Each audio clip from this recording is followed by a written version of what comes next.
sure.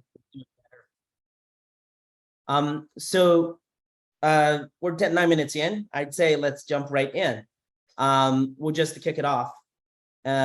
So first off, I wanted to do a quick intro, just so that we set the topics for today, and then we have the session set in two parts. Henry and I will do a fireside chat, essentially to talk about when it comes to smart cities, data-driven policy making for parking. What are some of the war stories Henry has experienced in the past few years, working with data, working with different entities in the city, and so on. And then the second part, we'll open the floor for questions and discussion with everybody in the session. So throughout the session, any questions, any comments, any thoughts, please feel free to type in the chat box or the Q&A box. Both Henry and I will be able to see it. And again, thanks everyone for joining us today. Super excited to have this discussion. So, I guess a quick self-introduction here, just in case some of our audience don't know about us and don't know about me. So I'm Wen. I'm the CEO of Smarking. Smarking is a San Francisco-based technology company, and we focus on bringing the state-of-the-art software and data technologies into the parking industry to help and support leaders from a mobility, municipalities, and commercial real estate and parking operators world to essentially help you to turn your data into actionable insights and value. As of today, we're empowering north of 2,500 parking properties across North America, and we've been working with Henry and his team for the city of Santa Monica for years. So that's me. And on our panel today, also, we're very fortunate to have Harry Servin, the manager of parking services from the city of Santa Monica. Henry, I'll quickly do a intro for you, but please, if I'm missing anything, please chime in here. So from what I've learned from Henry is a civic engineer and a civil engineer and a traffic engineer by trade. Over the past 20, 30 years, Henry has been on different positions in different cities, essentially helping practice the, when it comes to parking, helping practice the dollar-ship theory and then bringing dollar-ship theory into practice, and also help the cities from both planning and policymaking perspective when it comes to reduce congestion, reduce the greenhouse emissions, and so on. So most recent years, Henry has been the leader for the city of Santa Monica to essentially help the city to shape the parking policies and provide parking services to all the citizens and visitors to the city of Santa Monica from a parking perspective. Henry, please, if I'm missing anything here, please share a little bit about yourself. When I appreciate that introduction, and for the audience members, just to set a little bit of the context, City of Santa Monica is a coastal community adjacent to the city of Los Angeles. We're a town of about 92,000 population that swells to 350,000 on any good summer weekend. As such, we have a host relationship with all of our partner cities. We're the beachfront for many residents from Los Angeles. And although we champion mobility goals and wish our visitors to come here by any means that helps the environment and also reduces traffic, we recognize that we have a serious role to play in the parking industry. As the parking manager, I need to be able to right size what we provide them and also watch how our traffic and our parking happens. I need the use of analytics on a constant basis to be able to regulate how we accommodate our visitors, our residents, and our monthly subscribers. I'll leave it at that point and turn it back to you, Wen. Thank you, Harry. Appreciated the context there. So clearly, Santa Monica is a destination. Not only the residents in Santa Monica needs parking, but also a lot of visitors needs parking. And when it comes to that, it can be very complex. I've learned about the stories in the past years that when it comes to making parking policies, one hot topic across the entire industry is the word we call it free parking, that concept. So let's kick it off with this concept here, Henry, that when it comes to free parking, can you share with us a little bit your perspectives and the experiment that you and your team did when it comes to this last year? Mm-hmm. I'll be blunt and say there's no such thing as free parking. If you're not charging for your visitors to park, you're basically eating that cost and applying it somewhere else. For most of us that work within cities, that means you're having your general fund subsidize the use of the automobile and then having to pay for that service somewhere else. And perhaps that's taking money out of more worthwhile programs, whether it be your library, your safety services, some of the regular services that most municipalities struggle to provide their folks.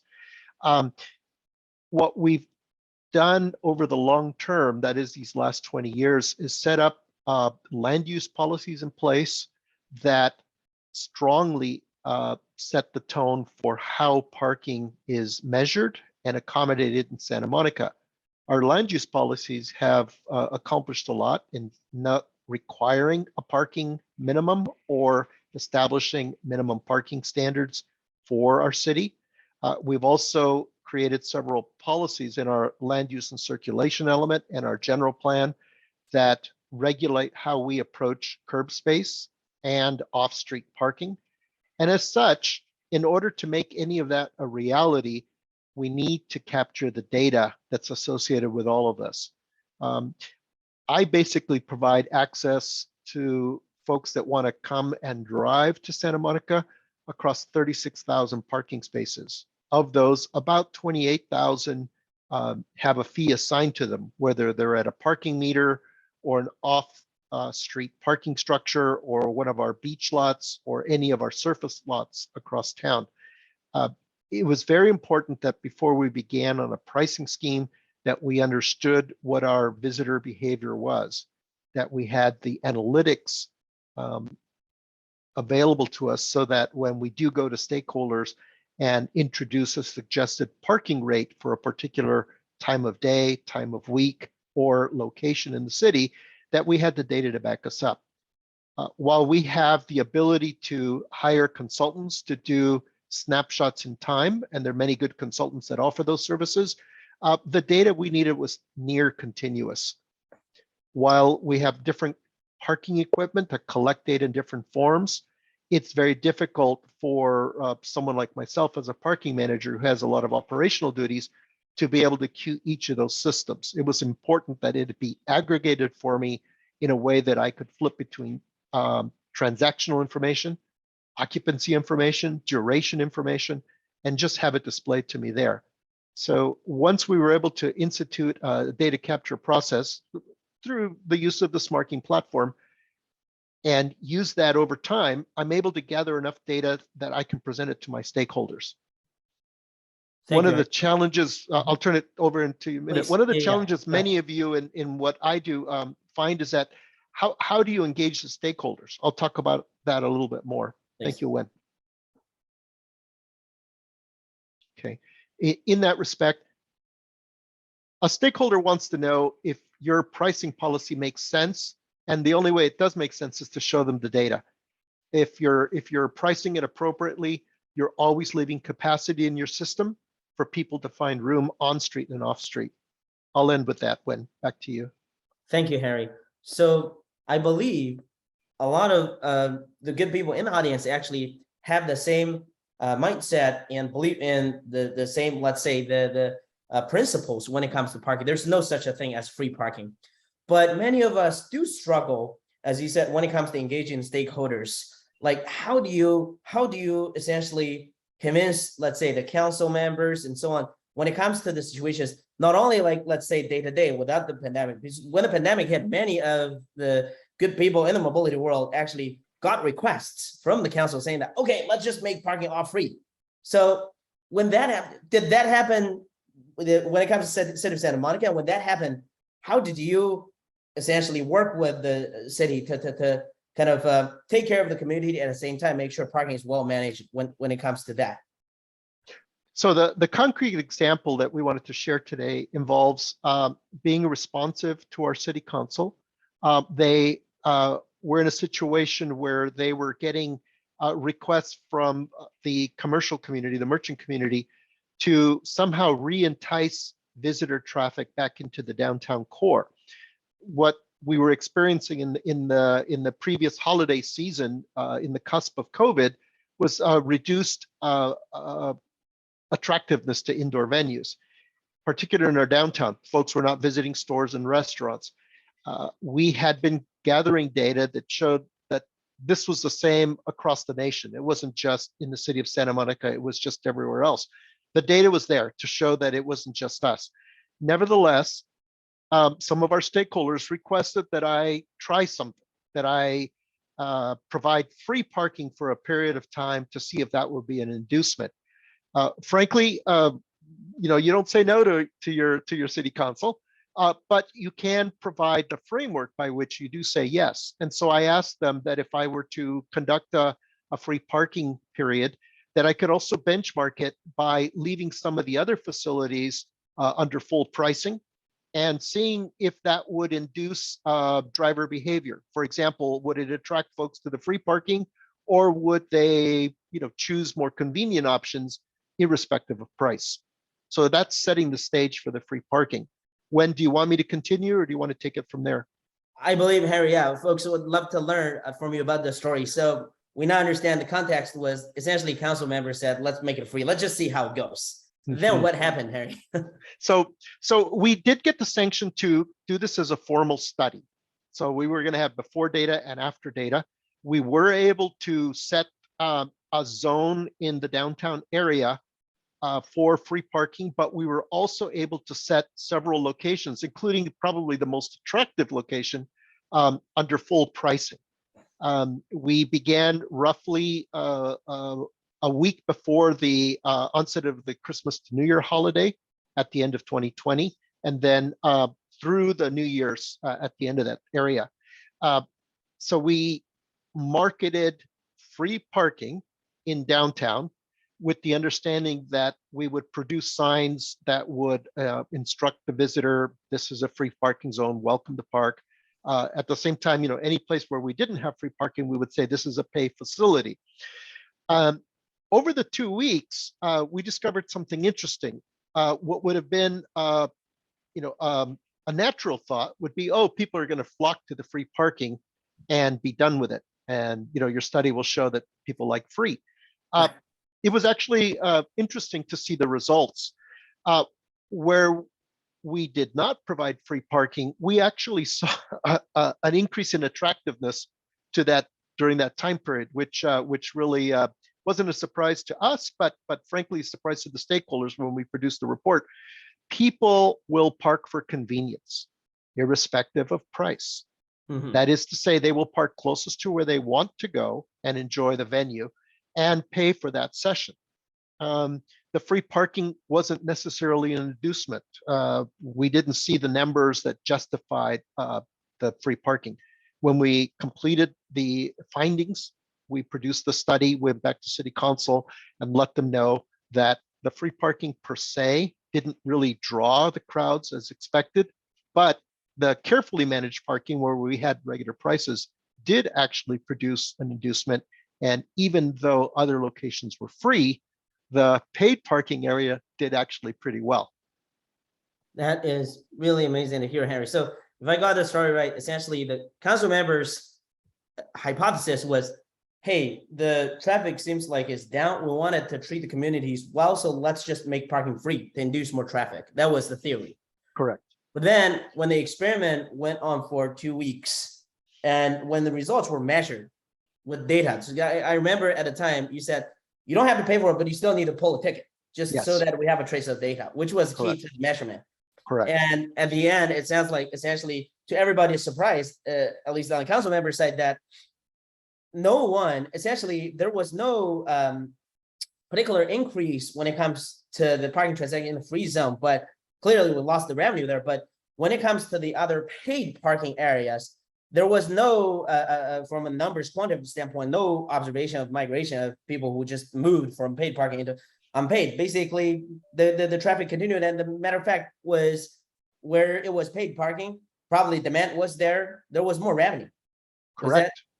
That's captured well. Yes, that was it vindicated a lot of what we understand. I mean, many of us have been students or have followed the work of Donald Shoup that indicates that if you price your product appropriately and make it accessible, people will use it irrespective of that price, or in many respects, irrespective of any inducements to try to make it cheaper than others. Mhm. So it seemed that the theory came into practice and worked well with us. Right. So essentially, put it short, free parking is not the answer to every problem the city has, right? Correct. You Yes. can't just say, oh, here's a problem, pandemic hit, just go free parking. That is not the answer, right? Correct. And that's what we found. I mean, the data supports it. We did publish the report. It is available in several websites, and we're happy to share it with anyone. I think that the key takeaway is, because we had the data ready, we were able to structure a study that accommodated the request of our stakeholders, and the outcomes were there. We were able to convince folks that that free parking is not necessarily the tool that we would use in every measure. Yeah, amazing to hear him.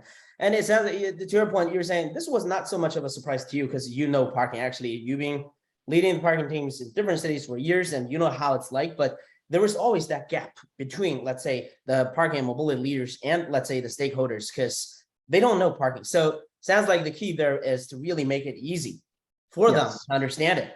And the key is to be able to measure it, get the data together, document it, and make it so visualized and easy for them to understand.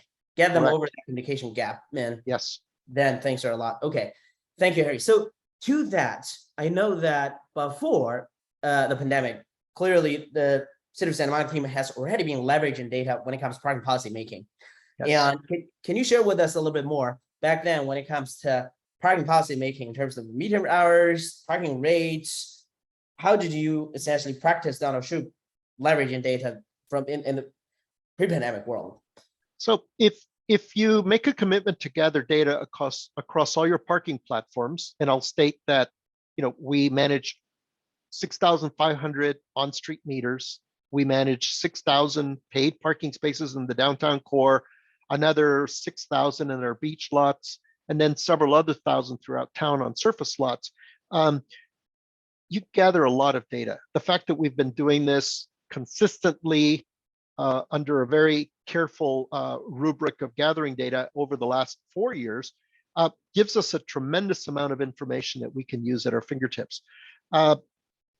Because of the Santa Monica's commitment to clean air, reduction in needless traffic circulation, and frankly, a major commitment to reduce greenhouse gas emissions and carbon in the atmosphere, we've had to apply measures predominantly through pricing on our parking to induce some sort of behavior change. And frankly, it's worked for us. When we suggest raising parking rates, for example, we'll meet before our city council as our key stakeholder, and they will review our rates, and we will say, well, based on the behavior we've seen in the past at these on-street and off-street locations, by raising the rate this percentage, we'll still provide availability, but at the same time, it'll index us in such a way that folks may actually look at choices other than driving and parking. They may choose to go to a TNC route or a public transit route, or even better, they may choose active transportation options such as walking and bicycling. And so in leveling that playing field, we're meeting our air quality goals. We're still providing parking availability indexed properly. And in general, still making ourselves attractive and available across different ways of getting into town. I'll make a touch note as well, because we're a coastal community, we're also subject to oversight by the California Coastal Commission, which many times will set policy for access to the beach. And many times that access is predicated on how you charge for parking. By having the data, we were able to convince the Coastal Commission time and again that we need pricing in order to regulate and manage the flow toward our beach lots. When? Thank you, Harry. So I guess, yeah, Harry, it sounds like different from some other cities. Not only, let's say, there's city council members to educate code by code, but also there's coastal commission when it comes to parking policy changes. There are approval processes there. And it sounds like the key there is we're all human beings. We see what we see. And for coastal commission, my understanding of their mission is to make sure the coastal cities are very well managed. So the visitors would always want to love the visit and clearly want to make it friendly. But then when it comes to parking rates, it's always a discussion point. So everybody has their own viewpoints, but when it comes to what really makes sense, having the data there to speak for us, I guess, is the key, right? Yes. That it's not about my opinion, your opinion. Look at the data and look at the demand. That is really what the neutral, independent kind of objective view of the world is, I guess, the key there. Correct. Yep. So you did also touch on when it comes to land use, Henry. There is also implication when it comes to parking and parking structures, because a lot of cities, year over year, we would have capital projects and so on. When it comes to argument of, do we build more parking? Do we build less? Do we add the meters? Do we add mobile payment? So when it comes to discussions like that, the true demand of parking in different areas is also another very hot discussion point. So can you share with us a little bit when it comes to you and your team's work? What were some of the learnings, experiments you did? Sure. Yeah. Yep. War stories. Certainly, as we began together parking data and shared the occupancy numbers with our land use planners, they saw a trend in that although we provide a tremendous amount of parking availability in downtown, perhaps we had an oversupply, and that could also be better managed through pricing. What we've done over time is made a commitment to reduce our available parking in our downtown core and reduce it by a factor of about 10%. What we're doing is converting those locations that might have been a former parking structure into affordable housing, or even access to green spaces for communities of concern that lack those spaces. The two illustrations I have is we had an aging parking structure in downtown, parking structure 3, which really was in need of several different upgrades, seismic upgrades, elevator refurbishments, complete electrical systems. And in nowadays time, here in this part of the world, parking structures could come in at anywhere from $60,000 a parking space to $100,000 a parking space. Was it really the best investment for this town to build a new parking garage in the downtown core, or look at other options? Well, the other options were perhaps that land could be repurposed for another use that might accommodate folks that want to live here but can't afford the prices of Santa Monica. And perhaps by raising the rates in the surrounding facilities, we still provide the adequate number of spaces required to conduct our city's business, including our commercial needs. So there was that. The other example was that we had a rather large surface lot adjacent to our civic center area that, for the most part, never was at capacity, but it was attractive for certain things like major events and such. But it was in a pocket of town that really didn't have a lot of open space, and it was, to be blunt, an area that had been a vibrant community of color, but had been displaced in the 30s and 40s due to then made decisions about how civic space was necessary and such. Well, the good news is, having produced the parking data, we were able to demonstrate that that parking supply really wasn't necessary in that part of town, and it could very best be served by converting that land use to open spaces, including sports fields, which that community lacked. Happy to say the Belmar Park area is now open for business, highly utilized sports fields that the community is enjoying to this day. And in fact, we didn't lose any parking access in the process. Thank you, Wen. Thank you, Harry. So essentially, at the end of the day, it's not that just that we just wanted more parking structures or we just wanted to raise the rates. None of those are points. The whole thing is really that at the end of the day, being able to have quantitative understanding of parking demand at all times, quantitatively in different areas, will give us that supporting structure to essentially then make the decisions when it comes to land use or parking policy. Because at the end of the day, everybody wants the same thing, I would imagine, right? So we all wanted available parking, smooth traffic, best possible land use, but how to get there, the key piece there is you can't manage what you don't measure. So we got to be able to start measuring. So do that, looking forward, Harry, when it comes to now, clearly the last 2 years has been, oh God, we all know it was, holy cow. Now, finally, we're slowly getting out of this. When it comes to what would be really helpful for the city, for, let's say, from a parking perspective, Henry, what are some of the things you see that when it comes to policymaking, when it comes to providing parking services, and when it comes to the scenarios, you see that the continued improvement when it comes to parking services to the citizens, what are some of the things you see as looking forward? So the pandemic actually caused the world to change. For those communities very similar to us, we're in a highly automobile dependent society in this part of the world. And frankly, COVID scared us. Many of us changed work habits, those that could. Many locations that would have attracted daily commuter uses changed. For those folks that had the ability to do so, they began teleworking. So our traditional parking role of managing both subscribers and transient users completely changed. I had a very robust monthly parking subscription program that I managed for many years here, and basically the bottom fell out of that.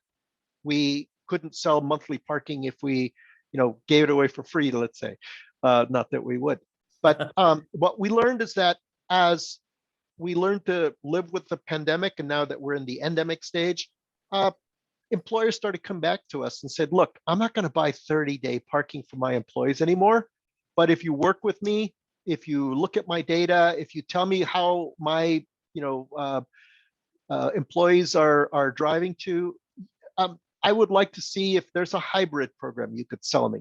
So looking at the data, we noticed that people that weren't coming to work every day were still coming to our downtown employment centers, but they were perhaps coming 4 or 5 days out of the month and still wanted the ability to have the convenience to just flash a prepaid card or their smartphone app and come in. So that caused us to pivot. We needed to look at what would we do to accommodate monthly subscribers that were no longer daily parkers, and how to price that appropriately. In addition, we noticed that for some members of the community, particularly blue-collar workers, that were heavily relying on public transit to get to their jobs, for many of them that was no longer an option due to the possible, being in close quarters or perhaps reduced bus service because of the realities of the pandemic. They began to drive, and they were in a very difficult position. By looking at their driving behavior and their parking behavior, we noticed that many of them were either late night employees or very early morning employees doing particular blue collar roles that really we could learn to accommodate in our parking supply at lower rates, because these folks were limited in the amount of money that they made due to their jobs. But because they were not impacting the peak hours, we were able to market to them and produce validation parking that was highly subsidized due to the fact that they weren't using our parking facilities during the peak times. So those are 2 lessons learned from COVID. But again, without that data, I wouldn't have been able to data mine that. That is really amazing to hear, Henry. So essentially you're saying, well, last year, I remember many of us speculated when the workforce returns, there may be a shift in terms of how we commute, how we go to work, how we would use parking services or facilities. And now it seems like you're saying, looking from the other end, that has become reality. And many of the, to your description, daily parkers now become monthly subscribers, meaning they still want that in and out privilege. Yes. But they're not coming in every day, and they have hybrid needs. Essentially, instead of the full monthly $300 or $400 a month, you have access 24/7. Their real need is the demand really is kind of a mix. Yes. People are coming into office 2-3 days and so on. So you're saying, because that what is people want, so we would need to essentially pivot, adjust, and then provide that service in a way that it actually works for them. Now, Yes. on the flip side of that, it also sounds like to this kind of new demand pattern, how do you know what is the right thing to offer? So you need to essentially, right? So understand how people are kind of how the demand pattern is evolving from a number standpoint, but also being able to provide those programs is, I guess, the key for the next steps. Right? Exactly. And to get a little technical for those of you in the parking industry, you have oversell data, you have in and out data, you're looking at your exit data all the time. And while you're, if you have a ticketing system, you can look at that simply and see when your peak uses are. But frankly, you need to be able to look across your entire platform to see where the behavior has changed over last year or the year before that or before COVID, let's say. And by aggregating all of that together, patterns come out. And you're seeing that, where you had 5,000 daily parkers on a daily basis, Monday to Friday, those have now become 2,000 daily parkers. And that allows you to, pivot somewhat and make an emphasis on perhaps daily visitors or marketing to different folks, and pricing those appropriately. Frankly, the unique condition that we have now is that we can oversell our parking more with a clear conscience that we're not going to fill up the system to capacity, and now pivot and market toward, let's say, the visitor crowd. We're seeing a tremendous increase in visitors through rental car sales being up and finding their way to Santa Monica and parking. So we can accommodate those folks, still accommodate hybrid monthly users, and not run out of parking supply. Amazing to hear. So although it sounds like that there's a lot of work to be able to provide services like that, but it sounds like, Harry, it could be really easier if you start looking at the data just to understand what's going on. And then things will be a lot easier to go from there is kind of what I'm getting.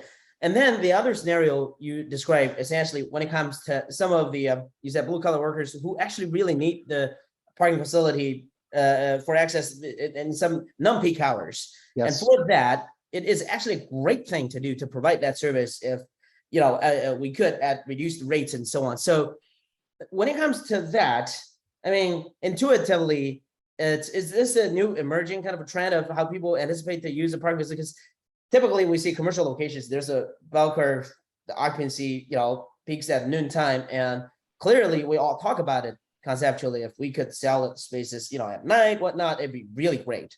Mm-hmm. And I remember learning this program, they call it $3 for up to 3 a.m. like in City of Boulder. Same thing. The merchants employees, they could park from 3 p.m. to 3 a.m. if they just, the rates are extremely friendly. So I'm imagining this is the same vein of thinking essentially. We have the facilities to just let people use, but really regulate the behavior through pricing. Right? Yes, and exactly what I'll chime in is that seeing that behavior during off peaks really allowed us to market it. We did go to our city council and requested to be able to try a pilot and see if this would work. So looking at the data, we noticed that there were some interesting mini surges. So someone might come into work at 8 p.m. and leave at 3 a.m. and there's several hundred people in this category. Right. And they're parking at certain facilities during these times, and they happen to be next to office complexes. So we reach out to the building managers and say, hey, there's this interesting bump of parkers in that area. They said, well, yes, that's our janitors, that's our cleaners. Those are the folks that used to get here by other means, and now they're driving and parking. And frankly, we don't subsidize them. And I said, whoa, okay, can I reach out to you and your contract managers to see if we can offer them a hybrid?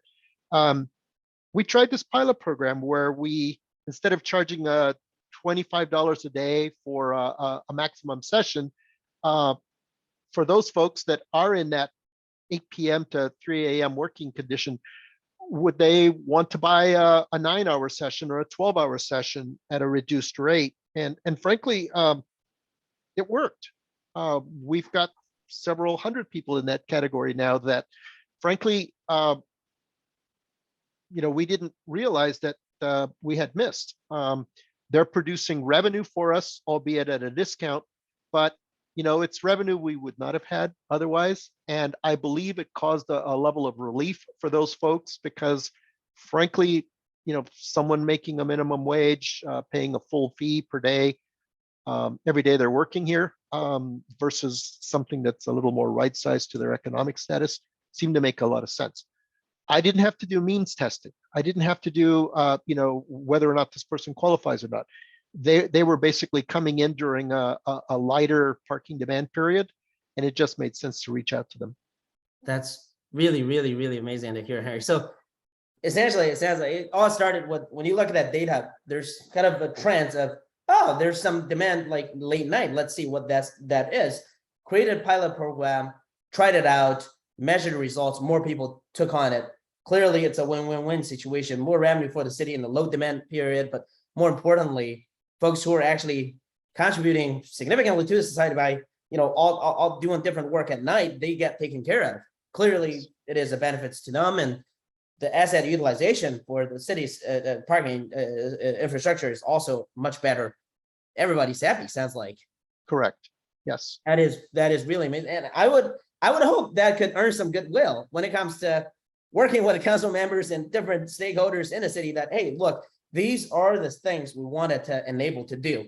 Yes. And the key there is to, let's take a look at the demand pattern and let's come up with ideas and let's try things out and let's measure results. And essentially to repeat that cycle is basically the playbook there. Right? In fact, that's a good point. By staying engaged with your stakeholders and reporting how you're doing on these pilot studies and such, it's a win-win because now they intuitively understand that there's going to be different customers that need to be served, and they want to make sure they are serving those customers, whether they be low-income workers or visitors that are being enticed back into downtown after COVID, but are reluctant because there may be perceived or barriers.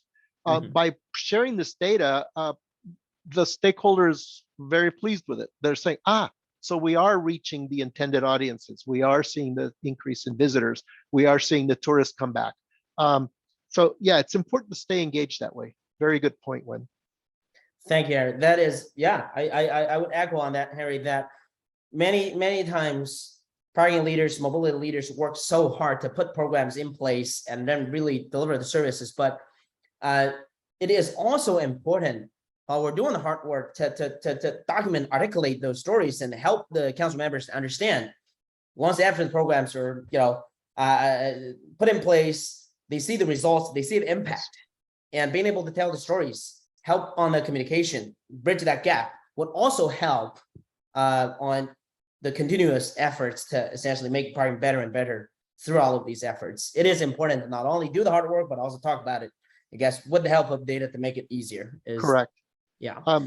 What we've done is because of the interest and the trust we've received from our stakeholders, we do produce weekly reports, monthly reports, quarterly reports that are distributed widely so that we're actually sharing our parking data. It's not that we're the special, keepers of this information. It's helped us to be more transparent.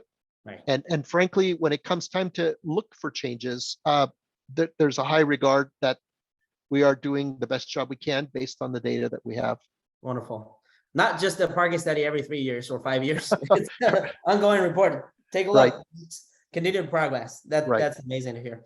So we're approaching the time mark here. And before we get into the Q&A section, one last question here, Henry, for you. What are some of your recommendations for some of your colleagues in other cities, in California or beyond, when it comes to leveraging technology, leveraging data to take on the latest demand pattern and then really continue to provide better and better parking services and just make everybody happy? What are some of your recommendations, best practice recommendations?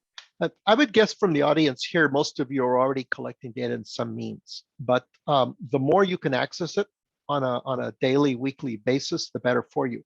The more you aggregate your parking data onto one look-see platform, if you will, the better for you as well, because it's one thing to data mine your parking meter data or your off-street data or your pay by the hour data and some of the surface lots that we have or pay upon entry.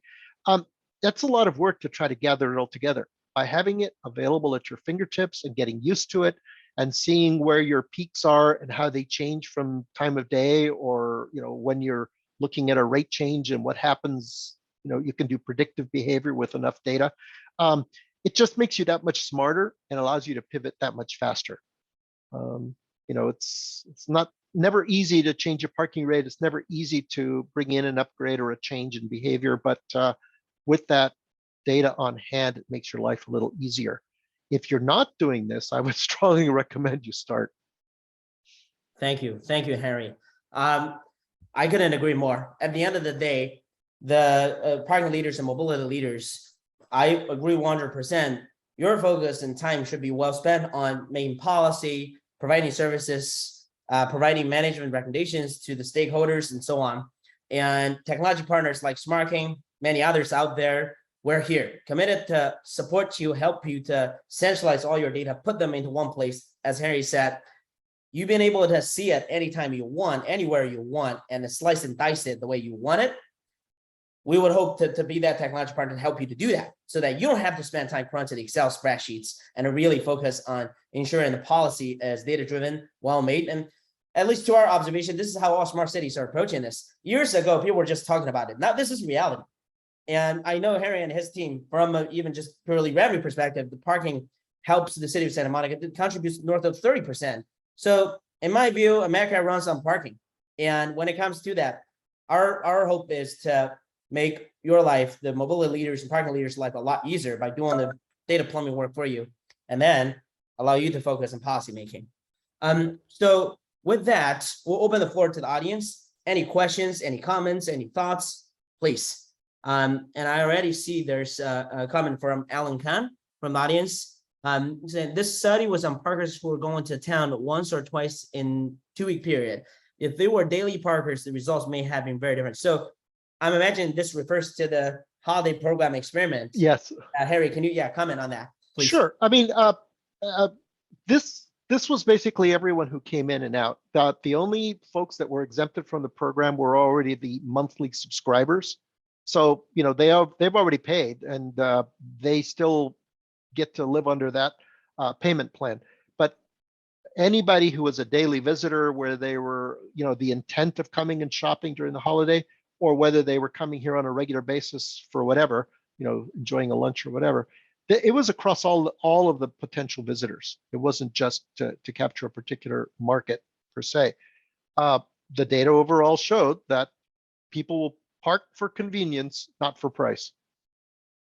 Thank you, Harry. So I guess at the end of the day, sometimes our intuition applies and things turn out to be the same case as we thought. Sometimes it's just different than we thought. At the end of the day, if there is data for you to look at and then make those decisions, assessments, and then they say, this is interesting, or I knew that. That is the backup we can have from the measurements and from, at the end of the day, quantify what really happened from a data perspective. That is, I guess, the key there. Yeah, let's see if there's any other questions, comments, thoughts, anything.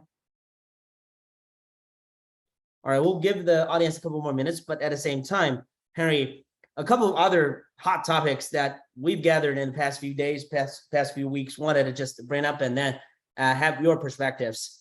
So one is, clearly, we've all heard from the news, there's a new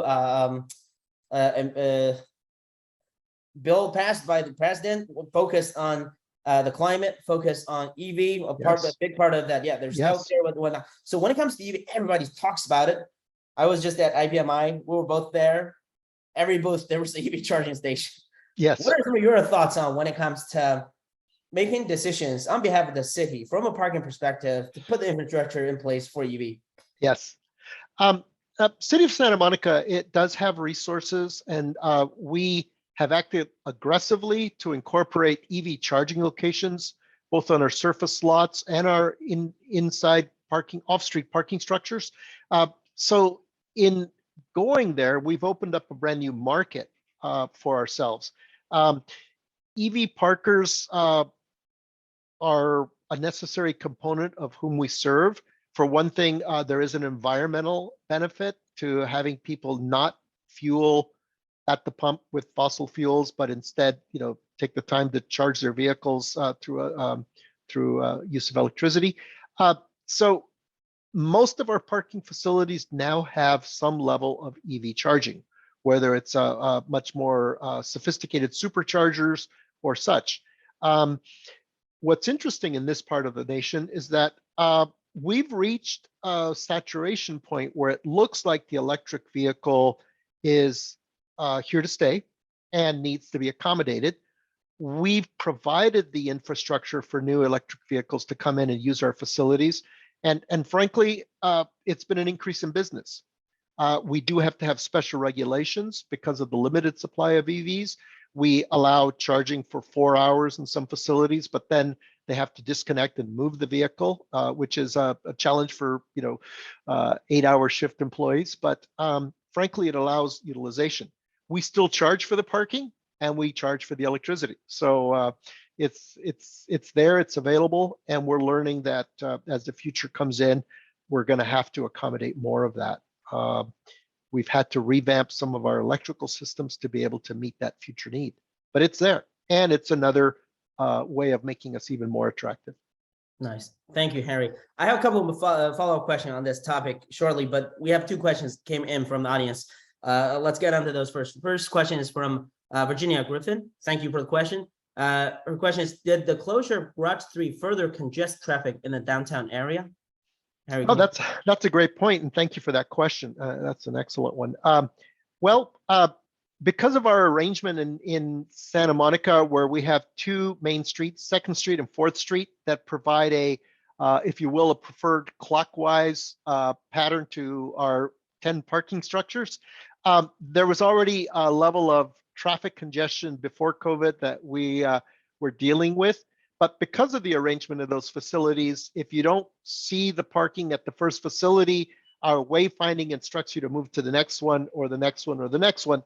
So out of the 10 facilities, you're always going to get a parking space.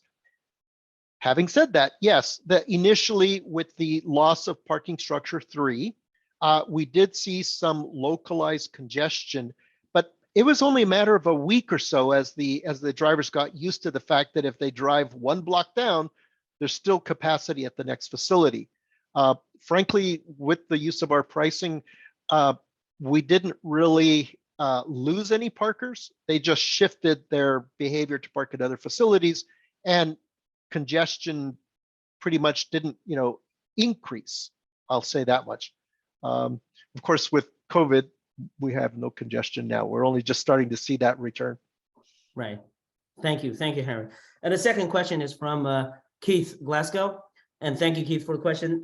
His question is, how far away was the free parking in relation to the main district and the paid parking? Studies show customers will walk a couple of blocks for less parking, but probably not more. So yeah, can you comment on that, Henry? Absolutely. So we kept the full pricing at the location that seemed the most attractive. Santa Monica Place is one of our malls, if you will, in the downtown center, and we did not discount parking at that key location.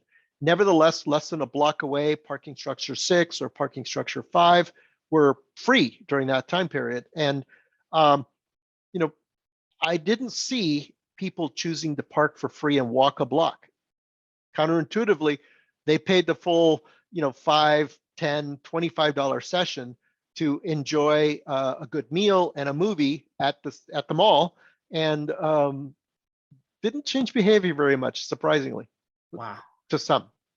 So while to your point, Harry, the intuition, or let's say the studies we have seen probably show that, hey, if it's just a couple of blocks out, just walk and then free parking. And it sounds like at a time, the city, you and your team actually did work to promote the program, but yes, that didn't change people's behavior. They still paid for it and then just parked right there. And it sounds like they're just a couple of blocks away, actually. Right? Correct.